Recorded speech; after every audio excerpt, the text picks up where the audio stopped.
Hello everyone! Welcome to The Worst Album Ever Made! A show where we try to find out what is the worst album ever made! Today we have another user-submitted suggestion by a lovely user named Ian. And he suggested that we cover his absolute favorite band, The Residents, with their debut album right here, Meet The Residents. The Residents have been going strong ever since their debut back in the 70s. They have released so many things over the years, and they all did it while dressed up like their classic eyeball-toting distinguished gentleman coats. This, when it was first released, was widely ignored. Apparently only 40 people actually bought the album besides the people Residents knew. They are very avant-garde. They're very crazy and high concept. This right here is a absolute crazy little thing, and I couldn't listen to it by myself, so I asked the talents of Gezim 67. Okay, look, here's the thing with this band, right? They've been making music since the 60s, and yet it was only in the past couple years where one of the band members revealed their identity. The rest of them have been under secrecy for all of these decades. This band is on such an extreme level of avant-garde that, like, they've surpassed it. Alright, we are strapped in, we're ready to get this thing started. The first track is called Boots. Boots are made for us. That's just what they'll do. The first song is a jab at Nancy Sinatra's 1965 mega hit, These Boots Are Made for Walkin'. And you might notice they take some liberty with this cover.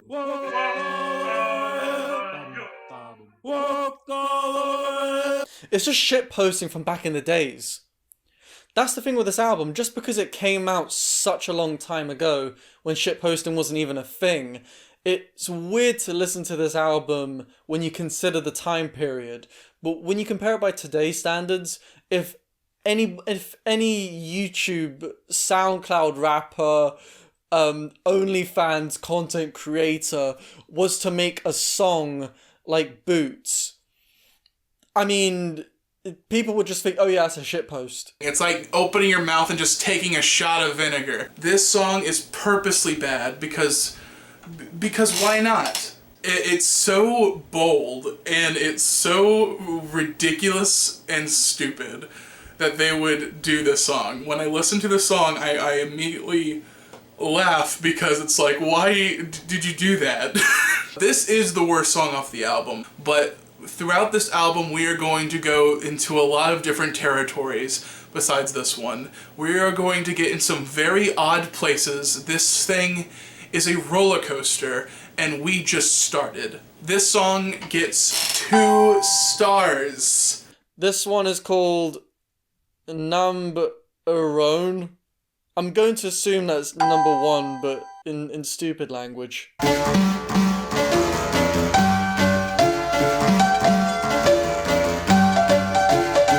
This song is immediately going into from the first song. It flows like water, like all the other tracks off this album. In fact, separating these 2 songs is almost a disservice, especially this song and the next song, because each song is so short, and the whole album is supposed to be listened to almost at one time, because it very much is a collaborative piece where every song goes into each other. Number 1 is a huge step up from the last song. It is very nice.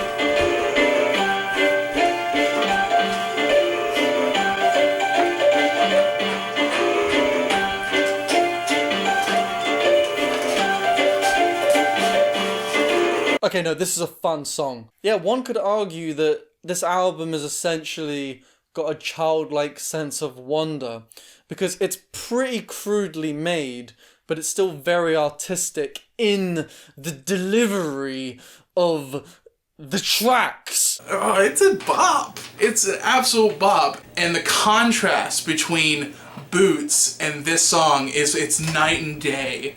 Night and freaking day. Number 1 is extremely interesting. I really like it. I'm going to give number 1 4 stars.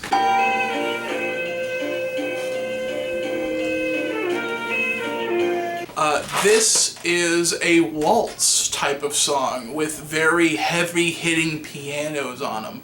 The name of the track is a play on words with the lounge singer / band leader Guy Lombardo, and this is clearly a parody of his work. It's very loungy, it's somber, melancholy, about a broken up person who misses their bride Petunia, who is so heart-struck they go and lay into a field and the grass and weeds start to grow over them. It's a very, very grim scene they paint here. Come back, Petunia. Come back, Petunia. I'm giving this track 3 stars.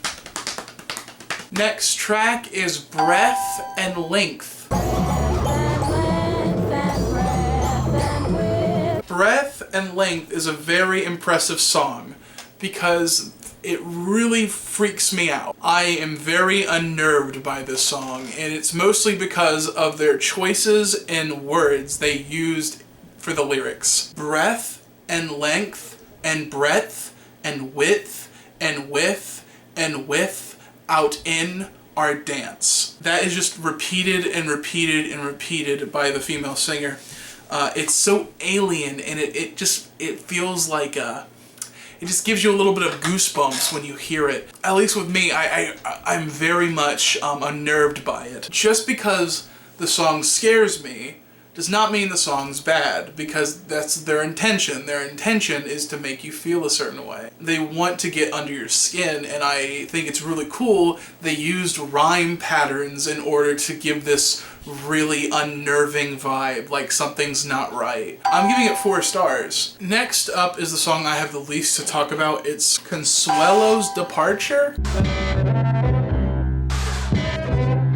Techno. This was techno before techno was even a thing. See, I don't know how anyone can say this is the worst album ever made, because it's just so inoffensive. Like, it's an album that would have been very offensive at the time it came out, but it's aged really well in the current culture.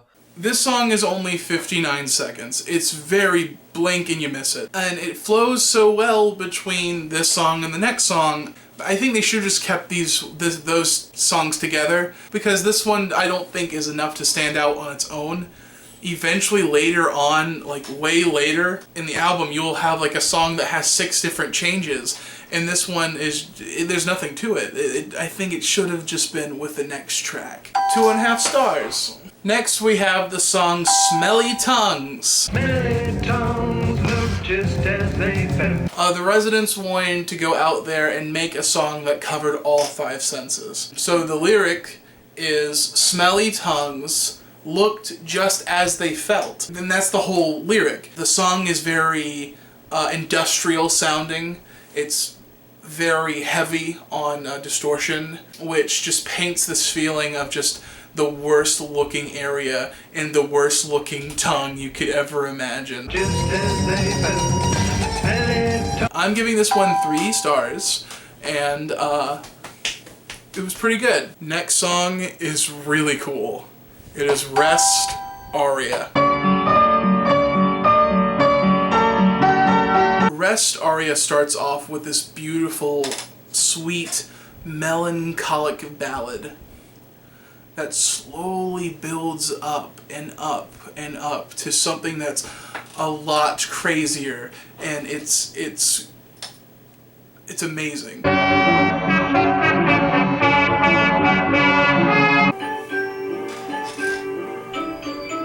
I have never heard anything like Rest Aria before, and it's the music equivalent of an oil painting, where you start off with stuff with just a little bit of paint for the bass, and then it just keeps layering and layering and layering itself, and the parts themselves aren't much to look at, but the more you layer on, the more it actually feels like art, and that's really cool. It's a really nice track, and I wasn't expecting an instrumental track on an album like this to actually blow me away, but it absolutely does. Rest Aria gets 4.5 stars. It is so cool.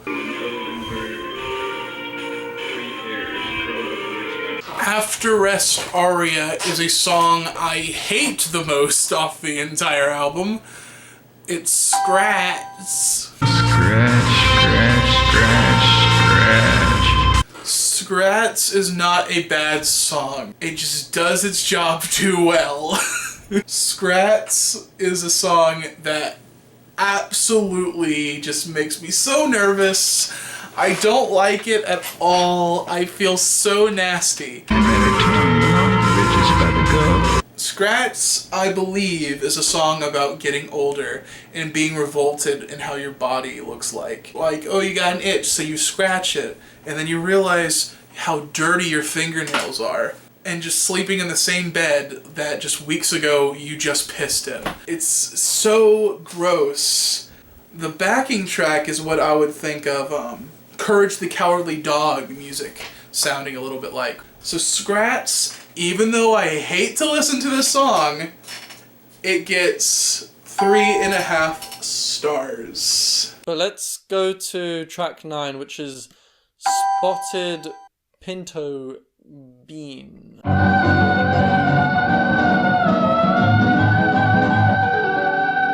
I love this song.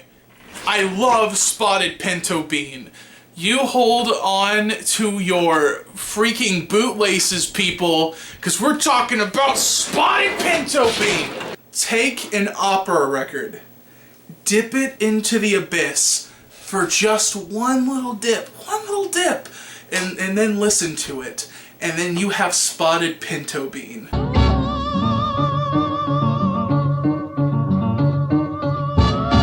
Somehow, the Residents made it possible for you to hear a dream. This is what dreams sound like. Things just fade into each other. There's a little bit of structure, but connecting the pieces, your brain just kind of fills stuff in. Whether this is an intention or not, I don't know, but Spotted Pinto Bean is crazy. I love it.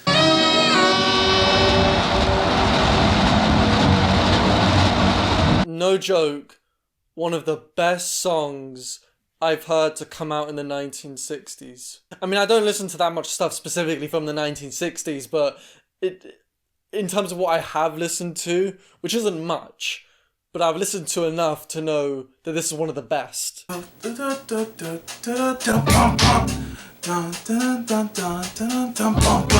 then that's when Pamela comes in like... There's like a part where it sounds like she freaking starts crying while singing it. It's powerful music. The first time I heard it, I was blown away. I recommend all of you to hear it. This song has 5 stars. I love it. This is probably the best song I've heard on the show so far. Next, we got Infant Tango. Infant Tango, everybody. Hey, everyone, Infant Tango's in the building. Watch that infant tango, see that infant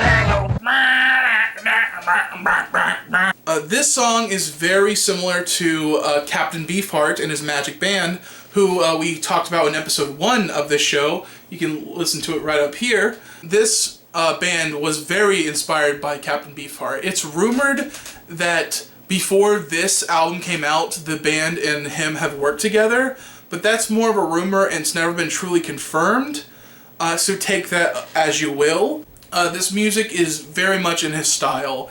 It's very funky, with a crazy voice, and then it switched from like this more Captain Beefheart kind of funk to something you would see in like a blaxploitation film. And then the music takes another shift and it sounds something that would fit the Rest Aria track from earlier. It's dirty funk with some horns thrown in.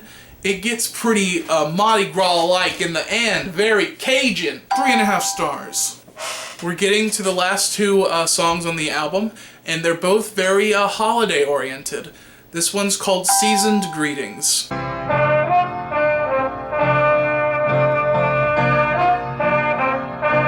Seasoned Greetings has the same amount of passion that you would hear in the background of maybe an old Peanuts cartoon. It has a very charming, nostalgic quality to it, especially in the beginning, especially in the end. Halfway through, it seems like the residents start to infect the track. Think of the residents as a virus that seeped its way into the music. The end of the whole song is like a parody of those old Hollywood movies during Christmas time, all those black and white classics. And I know it's like supposed to be another tongue-in-cheek thing, but it actually kind of touches my heart. Seasoned Greetings is kind of cool. Merry Christmas, Mom. Merry Christmas, Dad. And Merry Christmas, Sis. I love you. I've come to the conclusion. My ears stick out a little bit too much. And also, this is actually quite a good album. See, it's ahead of its time because pretty much all music that sounded relatively bad by today's standards just sounds like a shitpost.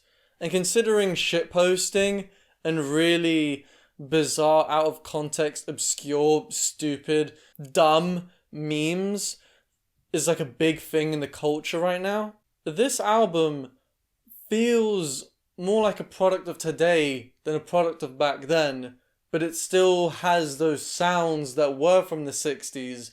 So you imagine that this band, The Residents, if they were born in our time, or if, let's say, if we were to go back in time and speak to the band members of The Residents, they'd probably be just like us. Yeah, it's not exactly the greatest album of all time, but to say that this is one of the worst, I feel is not a fair statement to give to the album. Ladies and gentlemen, it's now time for the final track off this album. We are talking about Energy, Crisis Blues. This is going to be a crazy one. Energy, Crisis Blues is basically 6 songs all put up into one. It's going to be a little bit crazy, so let's get into it. Part 1 is about a man who is the only one who cares about Christmas and no one else is caring but him. Like, the piano's being hit with such intensity, they might as well be hitting it with a book. The guy says, no one cares about Christmas. Nobody but me. And then it just straight up plays a song by another artist. They play the song Nobody But Me by the Human Beings.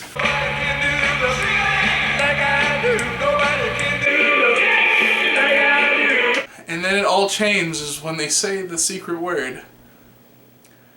He just had to freaking say it, didn't he?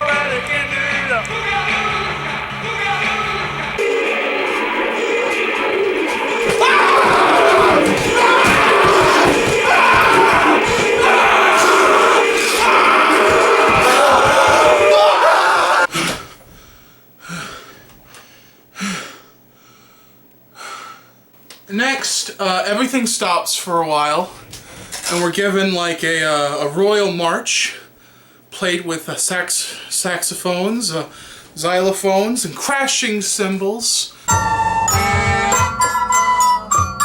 Then the song's title is repeated 35 times in a row, with a more stinging piano that keeps building and building and slowly gets angrier and angrier. And the whole thing abruptly ends. It gets really quiet, and then you hear something that sounds like an anthem. Go home, America, 5502.